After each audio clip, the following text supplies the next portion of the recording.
So with the efoil, the basics of how it works is it is just like an aircraft producing lift via the main wing.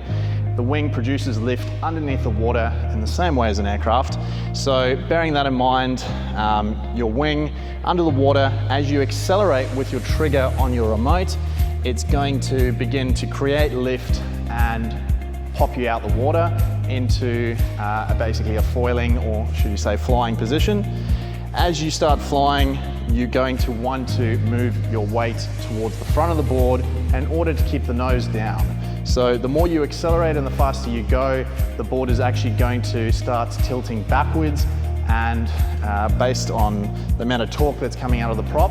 And so with your trigger, you're going to want to keep that as consistent as possible and not playing with the trigger up and down. I'm going to show you the features of the remote.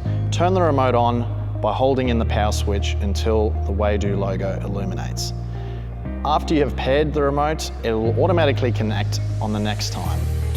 So to unlock the remote, we're going to hold down the minus button for a couple of seconds until it unlocks. At the top, we've got the battery power of the remote in the top left. At the bottom left, we've got the battery power of the battery on the board. At the top, we have the kilometers per hour of your speed, and on the bottom right, we've got the gear level.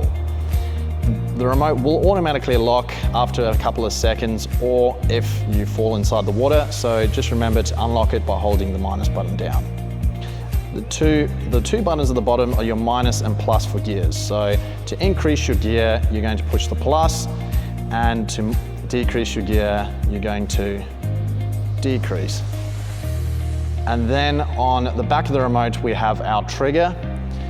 This acts more as an on-off switch, and we use our gears to control our speed, but we will explain that further later.